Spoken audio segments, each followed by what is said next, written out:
Good afternoon, everybody. Welcome to Game Over Vancouver here at 2 p.m. Pacific on a Saturday.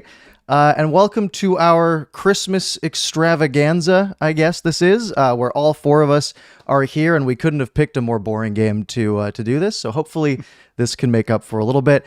My name is Parker. I am joined by Sam, Clay, and Kaya. Say hello, everybody. Hello. Hello.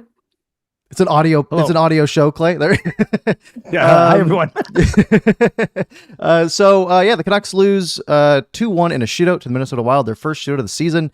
So we're going to spend a little bit of time talking about the game before we get started. Make sure you're subscribed here on SDPN and hit that like button because it makes us look good in front of everybody. I guess before we get started, let's go a little around the table. We'll start with Sam. With just your, I know you thought the game was tonight, but out of what you saw today, what do you think about this game? I did end up, unfortunately, seeing most of the game. For context for everyone watching, I thought the game was tonight and then looked at my phone 5 minutes into the first and was like, why does it say live? And then realized that the show is actually in the afternoon.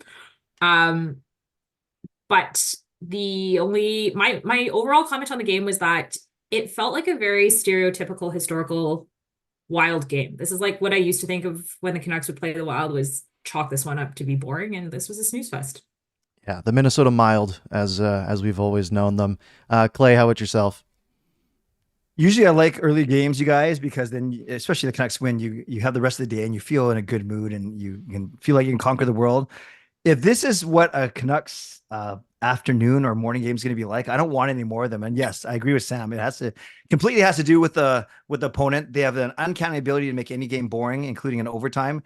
But I was thinking as the game went on closer to the end of regulation, if the Canucks got to overtime, which obviously they did, I thought they'd win for sure. There's no way you can put three guys except for Kaprizov on Minnesota that I would be scared of. So I thought we would have won for sure, but guess not today.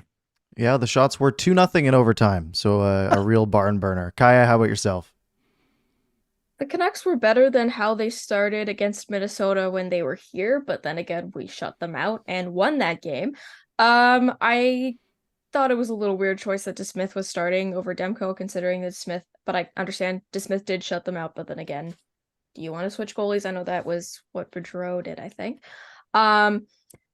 Yeah, the Minnesota, I'd say the most exciting thing was their horrible jerseys. Their third jerseys are absolutely horrendous. I can't get behind it. It's like relish and mustard. It does not look good. The Canucks it wasn't an exciting game, especially I get it. It's the morning. It started at 11 a.m. Like that's usually, I'm on winter break now. That's when I wake up. Yeah, I don't know. The Minnesota Wilds, they're forever just mid.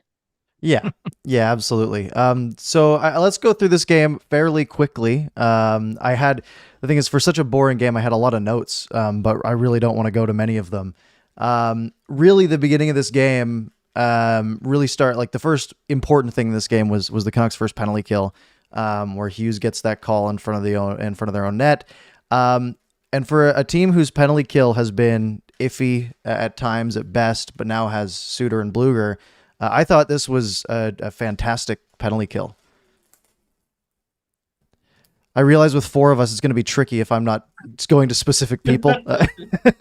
We're all so humble. No one wants to jump in, step on each other's toes. But that makes it, and this, you guys can jump on this stat a little bit, 12 of the last 13, and then they did kill another one later in the game, that Hronek hook that was called a slash. So 13 of the last 14 killed successfully for the Canucks. Yeah, you look at the stats overall. I know we're going to go through it kind of as the game went on progressively, but it's 5 power play. There's a huge story of the game overall, but yeah, our penalty kill, you're right. It is a lot better. And I think our whole team is better. Once Suter and Bluger now, they've only played together 3 times. And those are 2 prized acquisitions for the off season. So they're going to simply solidify that bottom 6, both at even strength. And you're right, Parker, on the penalty kill. So I wasn't worried about our penalty kill at all. And we only had to see it twice. Yeah, for sure. Unfortunately, the Wild do open the scoring late in the first, 2 minutes to go or so. This one, it's a broken play at the line. Miller went for a poke check. He got a piece of it, and then it sort of disrupted the whole play. And then, like everyone on the ice has a bit of responsibility. Philip Hronik just gets completely burned, and they sort of go tic-tac-toe cross ice. Is there any specific blame? Let's go to Sam that you're thinking on this goal. Anything that could have cleaned up there? I have to confess that I was with Sloan and I didn't actually see it. Okay, Kaja. It was absolutely horrible. All right, let me break it down for you. Okay, so it's off the rush. Gaudreau goes straight to the net. Hughes doesn't block the pass. Hoglander doesn't back check. And yeah, he's had a good time since he came up. Still, basic thing. I thought we covered this last season. Maybe he was in Abbotsford at that point. And yeah, no one's blocking Gaudreau. He goes straight into DeSmith. And it's 1-0 Wild. Pat Maroon gets his 300th career point. Whoop-de-doo. That's the worst part of it, I think. Yeah, that's the worst part. Considering he was like trying to make the Canucks mad when they were in Minnesota last week, and failed.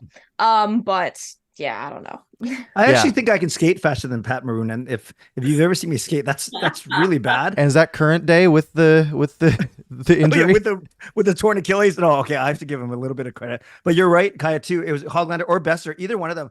Miller already did that. He inexplicably turned the wrong way, and I think he actually thought after he tipped the puck that it was actually going to be Hronik that actually steps up and passed it to him. So he was already going the other way. But you're right, Kaya. Either Hoglander, I think it might have even been Besser. One of them had to take Gaudreau going to the net because your two defensemen got to step up on the other two forwards. So yeah, breakdown right across the board. Yeah. I'd say with Hoglander, especially from what I saw from him, just kind of coming in, like he was in the center, he was headed straight in the same, like he would have intersected with Gaudreau, and he just didn't speed up. And we know he can speed up. He's a little speedy guy. And we know he could throw a hit if necessary. I do think that he could have done a bit more on that play. I understand that line is not the most defensively minded, but especially that play is just iffy. Yep. Yeah. Nice goal, though. Like, if the Canucks had scored a goal like that, we'd be like, oh, sweet goal.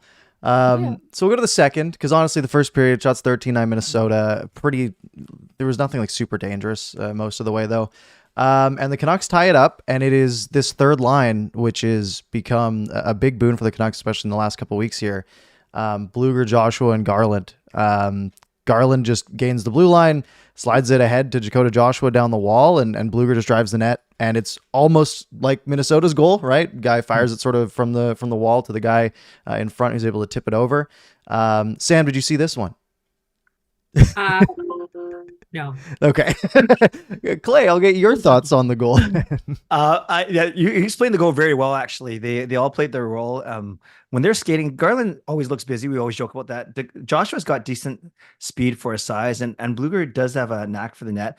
I just think bigger than this goal is when you have a game where Miller's line isn't going offensively, Petey's line was relatively invisible offensively. We're going to need our bottom six, and thank God they scored, because at least they're the reason why we got to overtime. Yeah, absolutely. The rest of this period was a penalty kill that Canucks killed off well. DeSmith had to make one really good save off Kirill Kaprizov, and 3 power plays, which following the power play at the end of the first period, which we didn't even mention, that's 4 power plays over a 20-minute span, and absolutely nothing happening. Kaya, I want your thoughts on the power play. I was going to say tonight. How about this morning? Yes, tonight. The power play, similar to the one this morning, absolutely non-existent. I have no idea what happened here. The Canucks.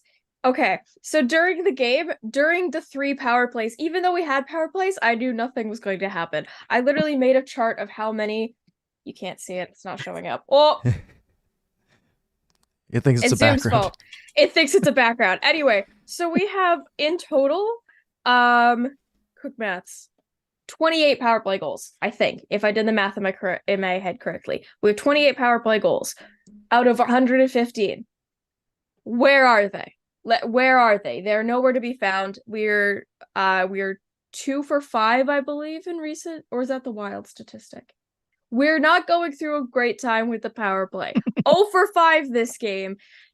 Absolutely, like, it's either they're passing to each other and not creating shooting opportunities, or they're getting beat by the Wild, who I think have a worse penalty kill than us. And I'm going to get to the penalty kill later, but they have a worse penalty kill than us, if I remember correctly.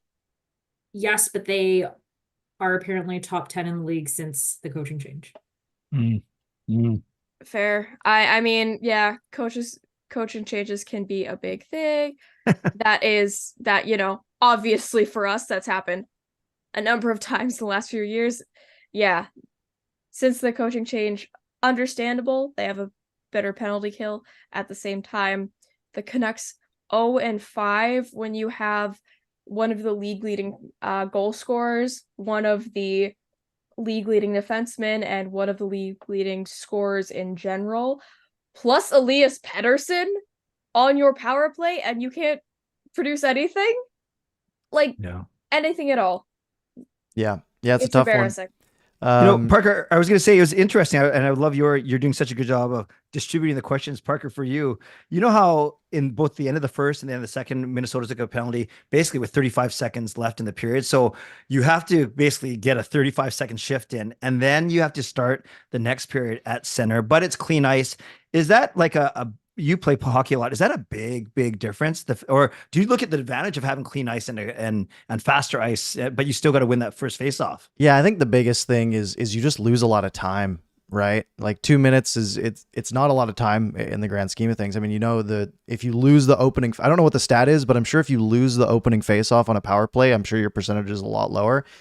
Just because, there's 20 seconds off the clock, right? Even if you win the face-off to start the period, well, now you got to gain the zone. That's always dodgy, right? Sometimes it'll get picked off and cleared. So it's not ideal. It does allow you to keep your first power play up for the whole time, which is a slight edge, but yeah, I don't think it helped.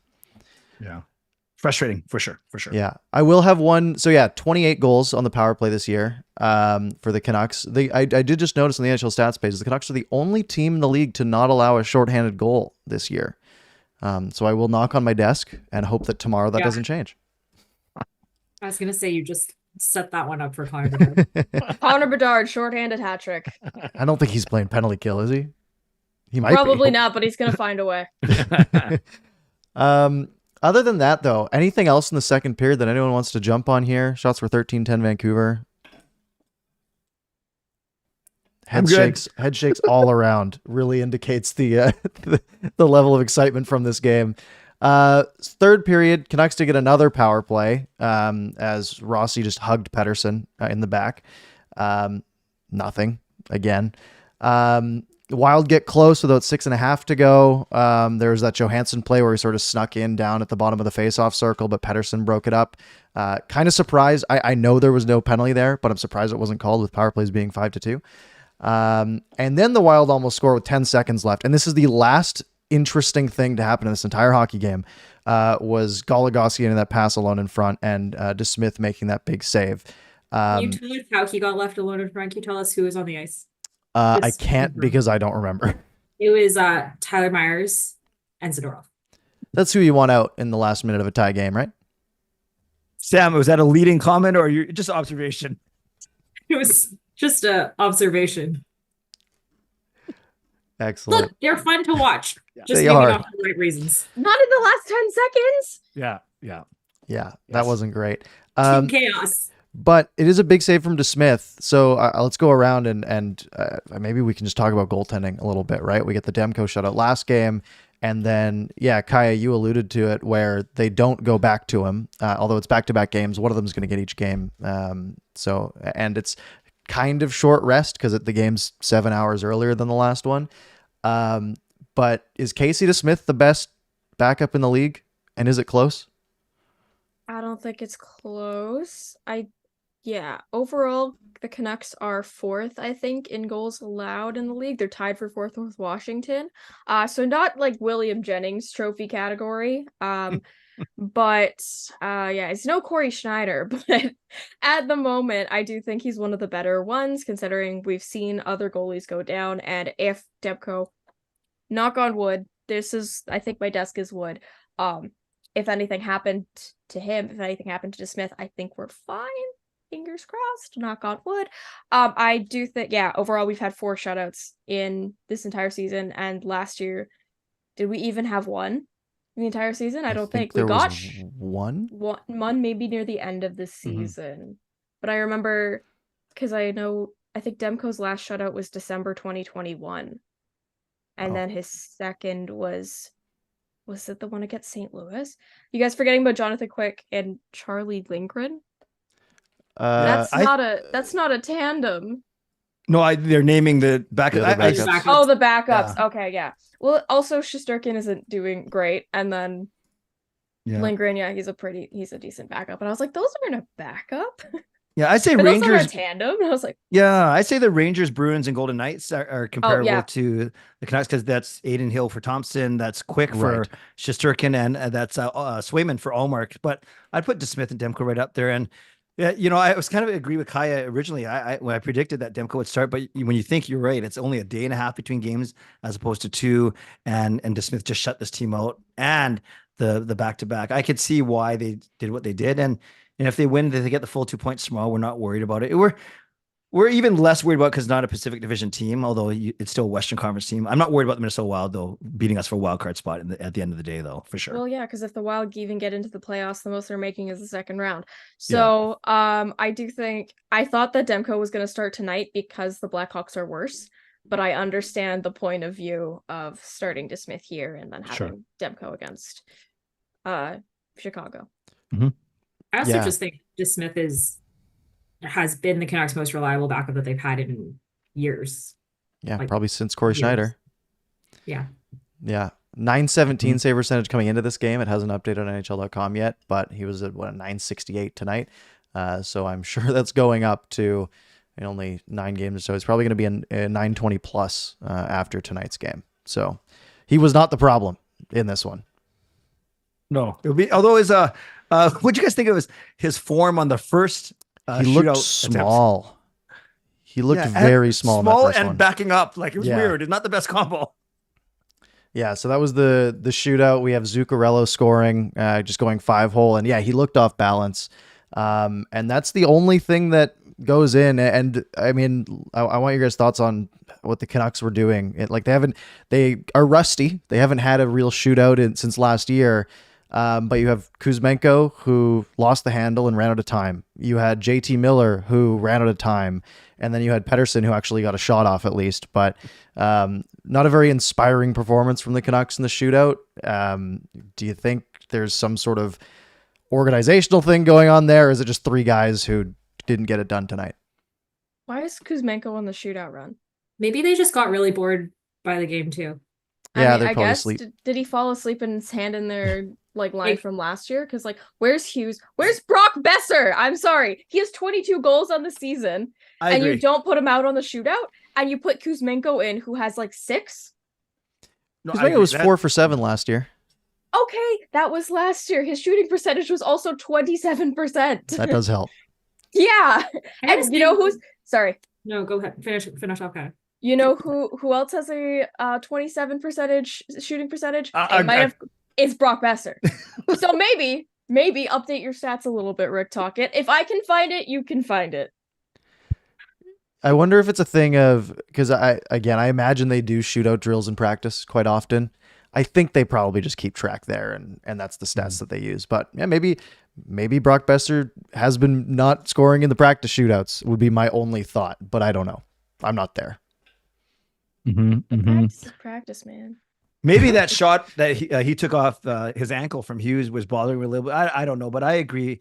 In all seriousness, it's easy to go hindsight. It's easy to say this was the first shootout of the season for the team.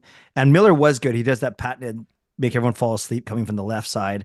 PD does have the nice best hands on the team. Yeah, but you got to put that. I hate that approach. Yeah, that is my least favorite shootout move.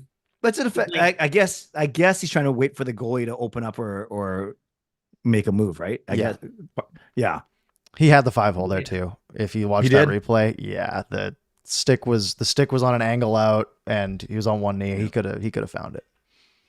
So I agree. You're not going to put out as good as you're not putting out Bluger or Joshua or Garland, but I do agree, and I know it's Kaja's favorite player. But even biases aside, Besser's the hottest goal scorer on our team, and it's not like you have to be the fastest guy, i.e. Miller, to see what he does. Yeah, he's just so confident right now. put Besser out there, and I'm fine with the choices of Miller and Petey. It just didn't work out today. It's not even a bias thing. It's just I know.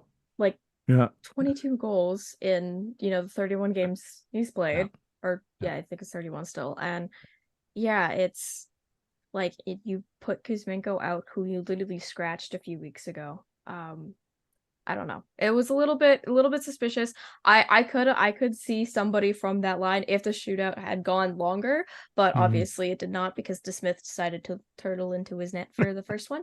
I think the Canucks were just wanting to get the game over with, like the rest of us.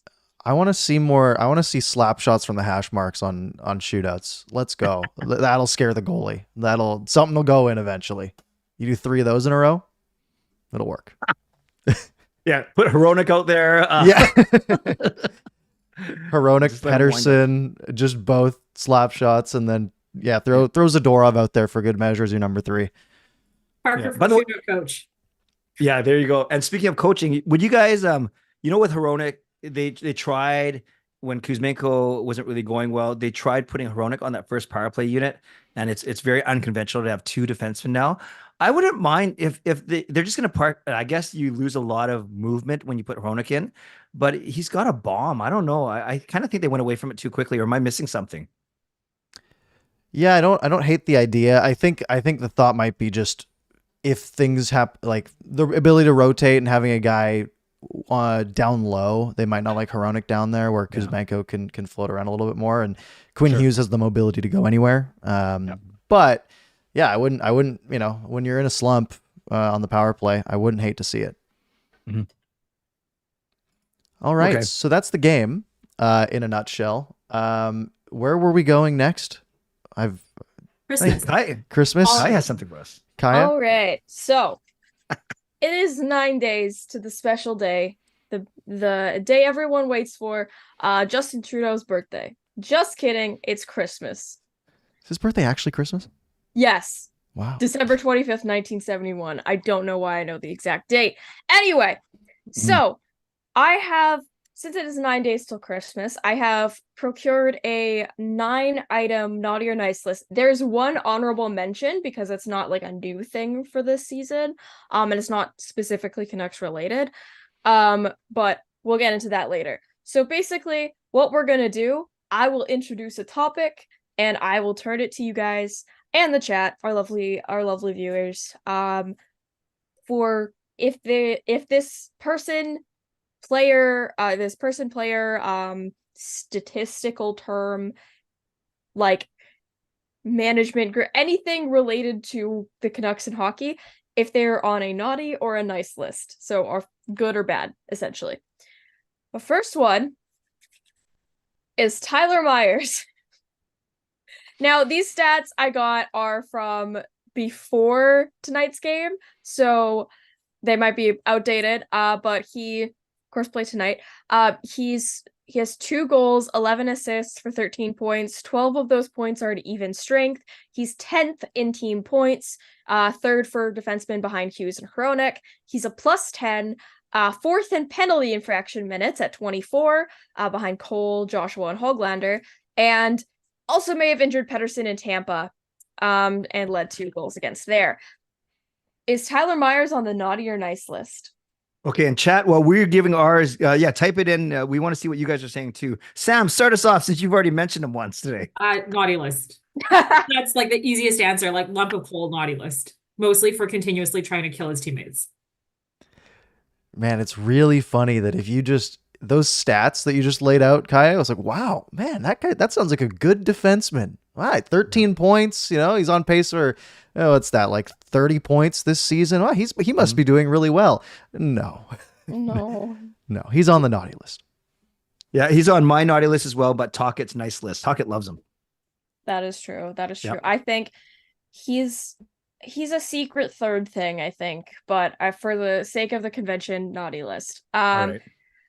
Second, our defensive depth. So we're going to be talking about Noah Juulsen here. Now, if we sent him down, he could get claimed on waivers, but also Abbotsford is lacking defensive depth, so it's not like we can really call anybody up. Hirose is out with an injury. Canucks are also lacking depth with Susie out into most likely January. And Noah Juulsen has 1 point. It was an even strength assist. He has 7 shots in the 20 games. He's played now 20 games, but at the time of this writing, it was 19 games played. He's the only player on the Canucks with a negative plus minus with a -3. Canucks have allowed the fourth least goals against, and yeah, he's the only player with a -3. 10 penalty infraction minutes. And most of these have led to goals, because there was a December 2nd puck over glass led to the Calgary's third goal with like a minute left in the third. On November 12th, there was a high sticking versus Montreal. Matheson scores 52 seconds into the power play. We still won. And then the October 17th, he was there. He slashed Sean Couturier during the 2-0 loss, which led to the Philadelphia penalty shot. All right. Friedman as like a backup for Juulsen, same points, 18 games played, slightly lower time on ice, and he has more penalty minutes, but that's because he has 1 misconduct and 1 fighting major. Is Noah Juulsen on the nice or naughty list? So is it Juulsen or is it depth, Kaja? Okay. I don't want to. I I guess have different depth. answers for those. I think depth. Yeah. Okay. How about this is a 2-pronged approach? A, Juulsen. B, depth. All right. Play, kick us Sam, go. off. Okay.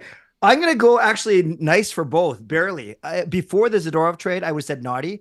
I didn't like our depth, but the Zadorov trade helps us, presuming we're all healthy. There's no team that's got 6 bona fide amazing defensemen. So I'm going to say, and Juulsen, for me, has moved from naughty to nice. He's actually been way better than I expected, and I was one of his biggest detractors. So I'm going a barely nice. Sam?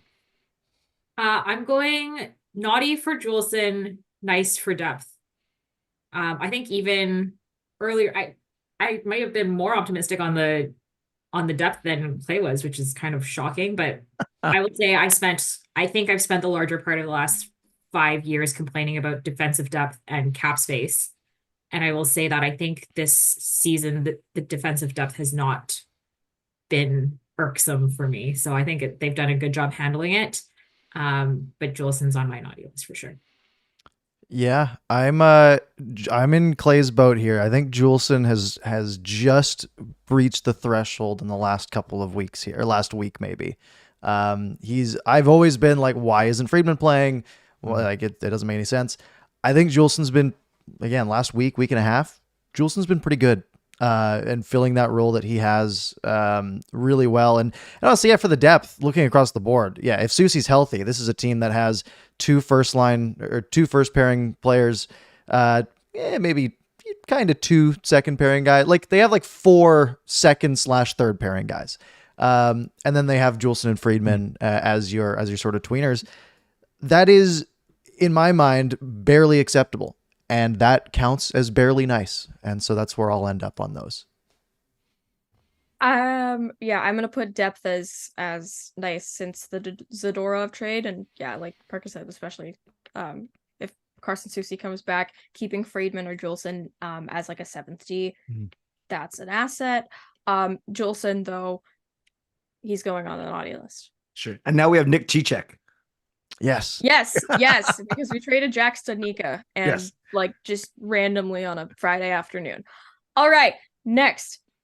This was a bit tarnished tonight, but the next point for naughty or nice, the Canucks in regulation. So they lead the league in regulation wins with 19. They have the 2nd most wins overall behind Vegas, who only has 14 regulation wins. We have 1 OT win versus the Islanders. We have 1 OT loss versus the Rangers. We have a shootout. I wrote no shootouts, but obviously that happened. And then 4 shutout wins. Yeah, the Canucks in regulation, naughty or nice? Slam dunk, nice. And for Top this one, nice. Yeah.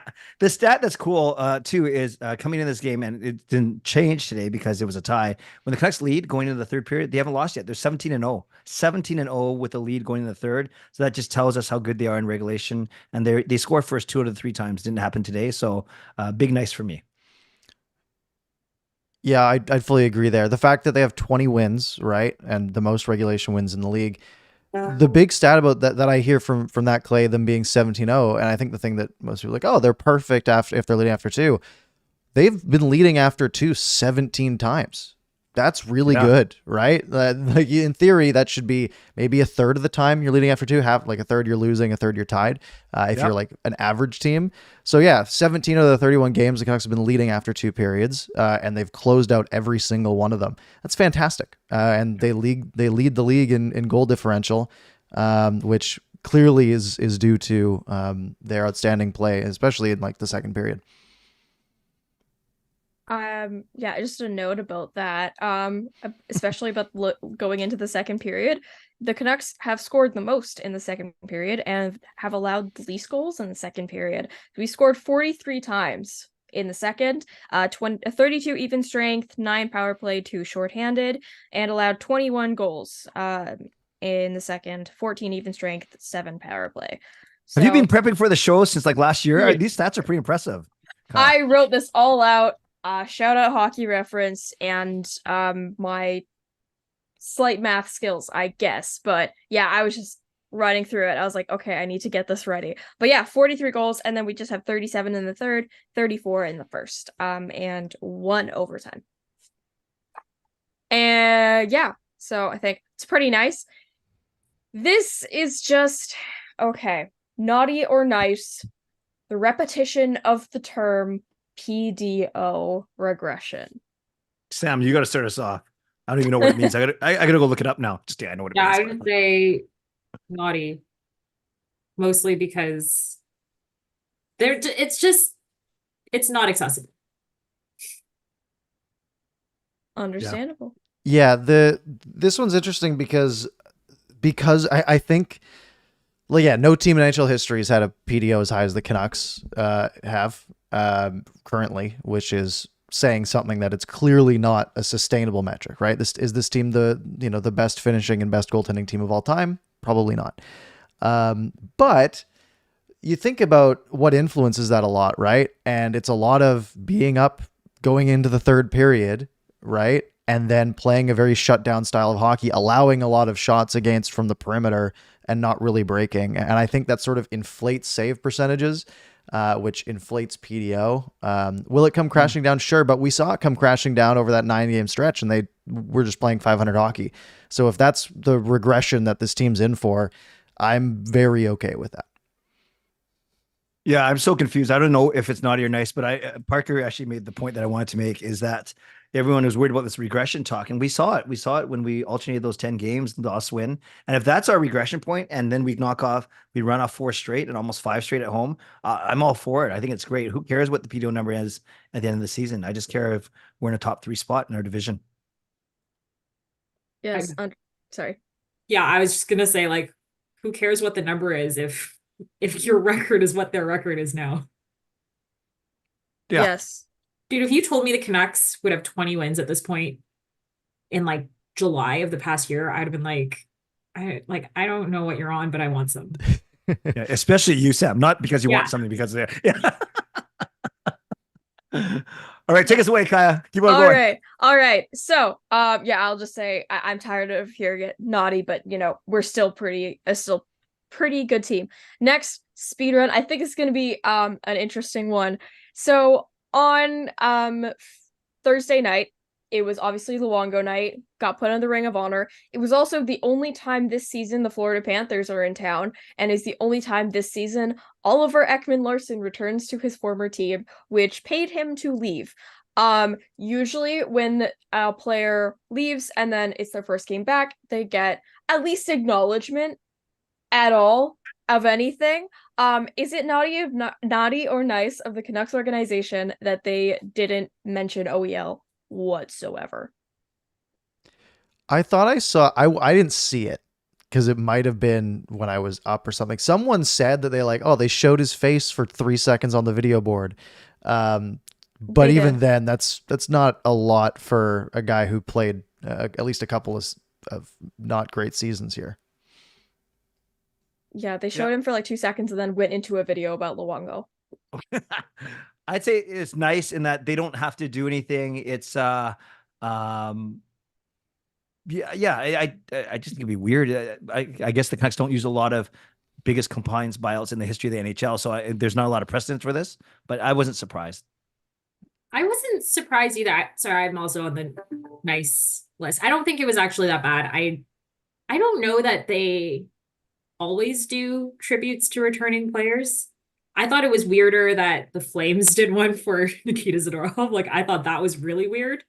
And I mean, given the deal, given the way he played here, given how it ended, I thought it was fine. Yeah, maybe he was like, guys, like before he's like, guys, please don't put me up there. Please don't say welcome back OEL. I feel like Edler would have also done that though, and he did still get one if I remember. But it was also Edler. He was Alex Edler. He was in a very different position than OEL. But okay, I also have to make the point. The Canucks also had a tribute to Dustin Brown during his last regular season game, so I feel like they could have at least mentioned it. But anyway, I digress. I think they should have, I don't know, said something. Maybe it was damage control because Rogers Arena booed Tortorella. Anyway, the penalty kill is still in the bottom 10 of the league. Is the penalty kill on the naughty or nice list? They're at 76.6% in 30 games, for 23rd in the league. So yeah, bottom 10. For me, they're straddling. Doesn't sound right. They're on both. They're moving from the naughty list to the nice list because they're getting everyone back. And case in point, today was better. I think they're getting there. If I had to pick one, maybe they're just stepping off the naughty list right now. Yeah, sorry, I'm trying to pull up the stat that I was looking for here, because sorry, Sam, go ahead while I figure this out. It's still on the naughty list for me. I agree it's getting better, but overall naughty list. Yeah. Yeah, it's close. So yeah, 10th worst in the league at 77.1% as of right now, because I guess they had the 2 kills tonight. However, shorthanded goal differential, they are 2 spots higher because they have 4 shorthanded goals, which makes it a little better. But I'm just looking at it in comparison to last year, and it's a little bit better. So I would say just off the nice list. And I think it'll get better. Yeah, it's gonna get better, and I like shorthanded goals. Yes, that had a contribution to it, and in comparison to last year, of course, it's going to look better. But yeah, I still think it's on the naughty list for me because you have so much talent, especially like getting it out, and still you're putting. I don't know. There's been some weird decisions on the penalty kill. During the Florida game, they had Myers and Zadorov out, which is a choice. All right, this is going to be a quick round. Naughty or nice list, Brock Besser. I don't think I have to elaborate. Nice list. Top of the nice list. Give him all the gifts. He can hang the star on the tree. I can't think of anybody who deserves a redemption arc more than Brock Besser has had this season. Yep. Yeah. Agreed. He's most of the way to 30 goals already. I follow the Twitter bot for it, so yes. Beautiful. Yeah. Nice list all the way. Naughty or nice, the too many men penalty. The Canucks have had 5 total on the season. 3 in December, including 2 in one game, and 2 in October. Very naughty. Very naughty. I get that. I'm not just gonna make jokes about you got to learn how to count to 5. I get that things change depending on who's out there and stuff, but you got to pay attention. You got to be aware, and you can't afford those kind of bad decisions. Very naughty. I agree, but it's just a weird penalty that I feel like no matter who the coach is, who the lineup is, this team just always has issues with this penalty. Yeah, for sure. I mean, it's been 3 coaches now where it's felt like a recurring problem, and it feels like anything is a problem, right? Because it's such a silly penalty to take. But yeah, they got to figure that out. Maybe our captain should have stayed in college a bit longer. All right. That's naughty, Kaja. That's not. I know. No. That's. I mean, yes, he's had a good run with the Canucks, but I don't know. Maybe take a stats class. I did it, and I got 90 on my final. I studied 4 hours on. So you know what? Anything is possible.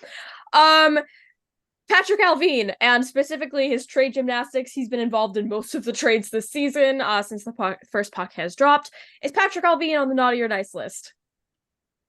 Oh, he's in the nice list for sure. He's wheeling and dealing. He's not afraid to tinker. And it's beautiful, right? There's so many teams, especially in this flat cap world. They're like, this is what we have. This is our team. I'm not gonna. What if I make a trade that makes our team a little bit worse? Then I look bad, right? Alvin doesn't seem scared to do that. He's like, hey, I can do these slight incremental improvements. I can swap Bavillier and a useless pick, most likely for Zadorov. I can go, we have a lot of forward depth in the AHL, but we're lacking on the defensive side. Well, we can get rid of Studnicka, who's genuinely, he's not going to play an NHL game for the Canucks this year. We can pick up a guy who's going to fill a role in Abbotsford, and let's grab a 6th-round pick in return. It's a lot of these small moves that just add up over time. I totally agree with Parker. Nice list. I feel like we went through a long period where all of the trades we tried to make were only for bigger names, splashier moves, like things that would theoretically result in significant improvements to the lineup, and were maybe not all that well thought out in terms of a long-term plan. Here, all this, he's happy to take all these little steps to get very gradually better. It's working. It's clearing out cap space. And even when I don't necessarily agree with a move, I can see why he's done it. And that matters a lot. Great point. It's taken them 2 years, but now the roster is getting very close to what they envisioned, I think. I just want to jump in with one thing. The Canucks do not have the most too many men penalties out of the league. It's Toronto, and it's not very close. They have 9 this year. Yeah, I was like, I feel like there's going to be a team that's had more, and yeah, the Leafs does not surprise me. I'm pretty sure every game I've watched, they've had at least one. Yeah, the Rangers have 6 also, and the Canucks have 5. Yeah, the Rangers too. My teams are just terrible at math, I guess. You stole all their skills. Yeah, no. When I just saw this one thing on Twitter before, I just want to interject about Patrick Allvin. He's made the same amount of trades where he got a draft pick back as in his years as GM, the 2 years basically, and as many of those trades getting a draft pick back, as many as Benning did in his entire tenure as Canucks GM. Mm-hmm. So that puts it a little bit into perspective. And our last thing, honorable mention to this one, naughty or nice. I think it's going to be. It's not like a new thing. It's not a Canucks related thing. It's just a general NHL thing that was introduced last year. Naughty or nice, video boards. The video ad boards. Naughty or nice? Oh, Naughty. Naughty? Very naughty. They were a lot worse last year. I haven't had my eyes haven't hurt much this year seeing like weird flashes or guys disappearing into them. The puck has a couple of times, especially when like doors open.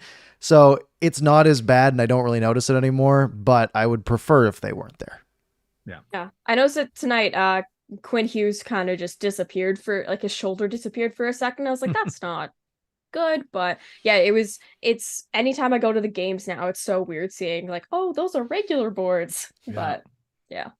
That stays stationary for the entire period. Yes. Mm-hmm. If they didn't move, I wouldn't care that much. They're not going to attach to Niels Höglander out of nowhere. Wow.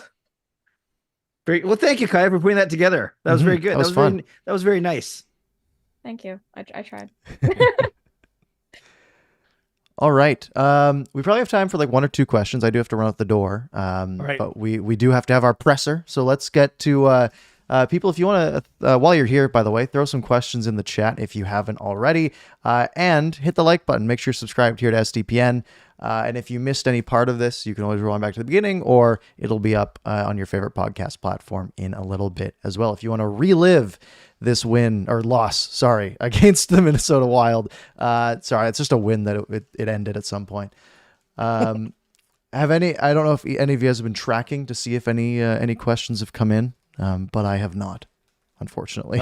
Fangirl asks right now, thank you, Fangirl. What other lineup changes do you anticipate for tomorrow other than Demko? I can't see any unless they switch the actual lines, which he was doing today. That was kind of interesting. You don't think Niels Amon comes in potentially on a back-to-back? Take PDG out, maybe? Oh, yeah, you're right. It doesn't have to be for a center. That's a great point. Yeah. I was gonna say, I was like, what? And then I think same thing. Demko's gonna come in, but I think Niels Amon maybe, and maybe Mark Friedman. He's still with the team, I Yeah. believe. Amon and He's still Friedman are there, two yeah. healthies. Yeah, I think Friedman might come in, but Juleson wasn't. He's been pretty good as of late, so maybe. Yeah, Juleson did only play 11 minutes tonight, by the way. Okay. In a 65-minute game. So Then maybe again- he's coming out. Then Potentially. again, the Canucks spent 10 minutes on the power play, so Yeah. there is is fair. that taking away Mhm. from that. Cole and Zadorov each played 17. Myers played 20 and a half. Hronik played 22. And then Quinn Hughes played 29. Oh, Wow. And Sam, we'll throw to you for this last one. Shafin says, what's up with PD? Do you think he's still hurt? I mean, hard to say. Very possible. I feel like he's always kind of injured at some point once you hit the midway point of the season. But I think it's also he has a tendency to kind of go on these little dips once in a while. And then he comes back on in the second half of the season, no problem. And I'm not super concerned about it. I agree. Yeah, if the team was like hovering around like 500 or like in fourth in the division or like in a second wildcard spot, I'd be like, man, it'd be really nice if Petey was going out there and scoring a bunch of points. But if this is his downswing and then he comes back better and helps the team even more, then sure. We just got to It's get a contract here. I'm okay if he doesn't Yeah. Yeah, a little cheaper. correct us. We're to pay Hronik so much. We can just like Petey, just take a rest night. Just like load management, just knock him out for 15 games. So his point total takes a hit. All Sorry, right, that folks. was really that was great way to end it.